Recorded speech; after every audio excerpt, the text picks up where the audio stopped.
pemirsa, masih bersama kami dalam Kabar Banjarmasin. Gesan pengen hanyar bergabung, berikut berita Banjarmasin utama hari ini.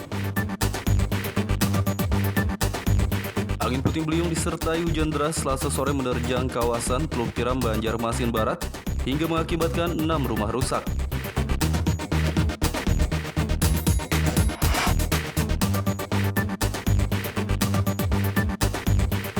Kasus dugaan pelanggaran netralitas ASN terkait Pilkada Kabupaten Banjar dengan tersangka Camat Alu-Alu Senin lalu dilimpahkan ke Kejaksaan Negeri setempat.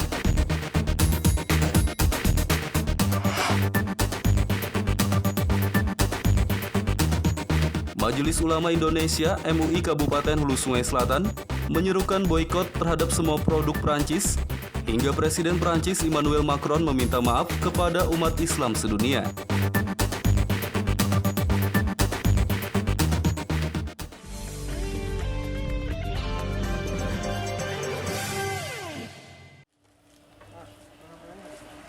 Selama pandemi COVID-19, usaha penjualan tanaman hias meningkat lantaran banyak warga yang berdiam diri di rumah dan mengisi aktivitas mengurus tanaman hias.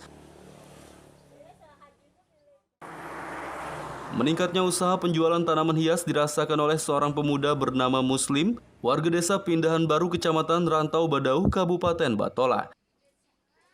Usaha menjual tanaman hias ini baru saja ia tekuni, yakni semenjak merebaknya pandemi COVID-19. Dan awalnya tanaman hias hanya sekedar hobi baginya. Namun karena banyaknya pesanan, ia pun memanfaatkannya sebagai usaha dan mengembangkan tanaman hias di lahan pekarangan rumahnya. Menurut Muslim, tanaman hias yang dijualnya ada berbagai macam jenis, seperti kaktus, sukulen, aglonema, janda bolong, adam hawa, dan yang lainnya.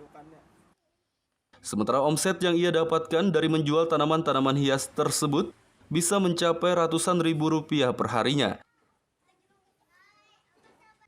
Kalau sudah berdirinya sudah 1 tahun koleksi, 6 bulan, sekitar 6 atau 7 bulan itu baru dijual. Lagi musim-musim yang sulit, jadi musim corona, jadi orang serba suka-suka tanaman. Pada awalnya jadi ngembangkan ini apa nih sebetulnya? Hobi aja. Konten hobi. Hobi. Habis hobi, saking banyaknya, jadi banyak orang yang minat, jadi dijual. Tanaman yang paling banyak diminati orang biasanya apa nih? Kaktus yang kecil-kecil kayak gini, daun terut. Sedangkan harga tanaman hias yang dijual Muslim bervariasi dari Rp5.000 hingga ratusan ribu rupiah. Dari Kabupaten Batola, Muhammad Lutfi Darlan dan Ibrahim melaporkan.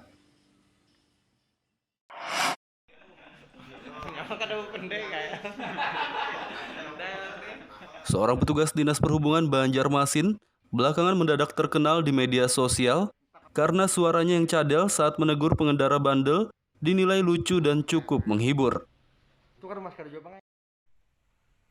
Petugas Dinas Perhubungan Banjarmasin ini bernama Diki.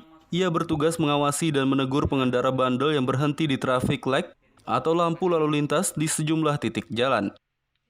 Melalui layar monitor CCTV 360 derajat yang terpasang di sejumlah titik traffic light inilah, Diki melaksanakan tugasnya mengawasi dan menegur pengendara yang melanggar aturan berlalu lintas. Bapak yang menggunakan sion putih, Bapak langsung saja berbalap, Bapak di luar. Belakangan ia mendadak terkenal di media sosial karena suara cadelnya saat menegur pengendara bandel tersebut dinilai lucu dan cukup menghibur bagi warganet. Sebenarnya ya kaget juga ya, kaget tuh takajut. Jadi kok kayak uang Banjar ini betagang air itu sudah biasa, ternyata kan orang kada biasa tuh nah uang betagang air nih kayak takajut juga. Aku kan takajut juga. Wah itu kada bisa menyambat air itu nah sampai viral itu. Apa sih yang ditegur biasanya Bang kalau oleh pengendara itu apa aja sih yang ditegur biasanya yang banyak kesalahan? Biasanya orang yang merokok, orang yang berhentinya di belakang garis marka, di melebihi garis marka, orang yang berhentinya di laju kiri yang menghambat, biasanya itu Bang. Kawan juga yang kada behelm, banyak itu yang kada behelm. Kasih Manajemen Rekayasa Lalu Lintas Dinas Perhubungan Banjarmasin, Febri mengatakan, traffic light CCTV 360 derajat memang diperuntukkan menegur pengendara bandel seperti merokok, berhenti melebihi garis marka, tidak menggunakan helm dengan benar, dan yang lainnya. Jadi sebenarnya peneguran ini bagaimana kita cara menyampaikan informasi itu menarik. Itu yang memang kita inginkan. Menarik seperti apa, kita dari 2018 sampai 2020 ini baru ketemu formulanya. Jadi harus peneguran harus memang karena ini lebih ke daerahan. Jadi ya ada ciri khas tersendiri untuk itu. Nah, bisa dilihat sekarang dari kilometer 6 kalau dilihat sekarang antrian rapi. Sementara untuk lebih meningkatkan kepatuhan berlalu lintas, Dinas Perhubungan Banjarmasin akan menambah lagi CCTV 360 derajat di sejumlah traffic light. Dari Banjarmasin, Muhammad Lutfi Darlan dan Fudael melaporkan.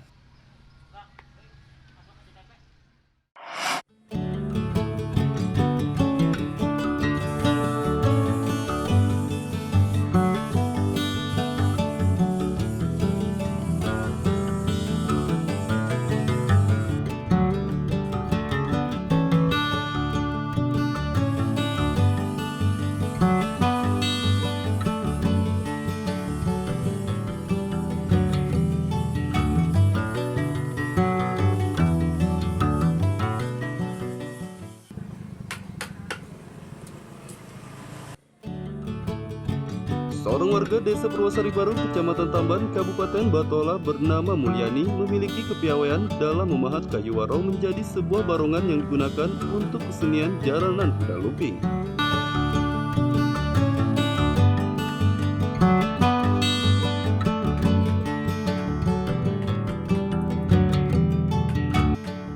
Bagi Mulyani, kerajinan barongan ini tidak hanya untuk menambah penghasilan, namun juga untuk melestarikan budaya kesenian jaranan kuda lumping.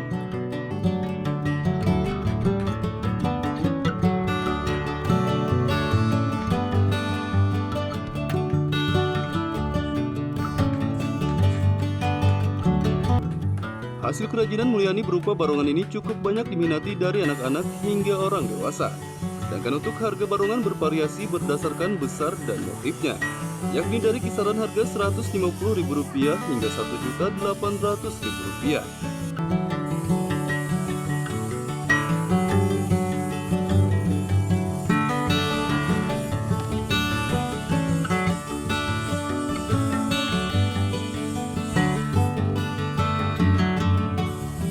Untuk membuat barongan yang kecil, Mulyani hanya memerlukan waktu selama 3 hari. Sementara untuk barongan yang besar, pembuatannya diperlukan waktu selama 12 hari.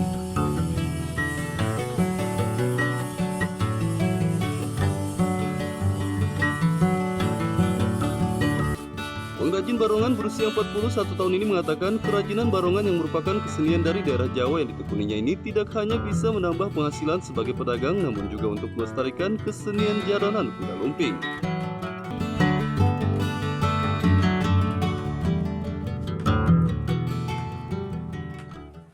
Paling tidak kita harus melestarikan budaya kesenian Jawa ini sebenarnya, ini kesenian Jawa ini, seni kuda lumping sebenarnya kan, untuk mengakrabkan sama-sama suku, paling tidak kan Jawa terus Banjar bisa jadi satu kan, makanya sekarang sudah merata di sini ya.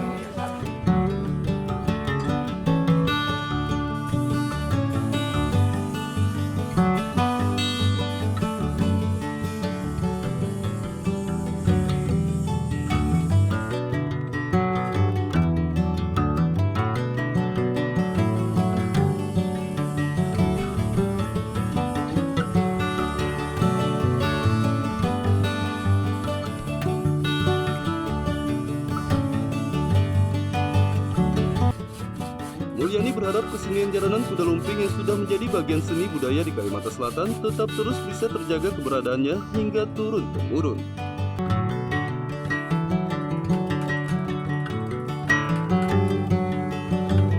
Muhammad Lutfi Darlan dan Ibrahim melaporkan dari Batola.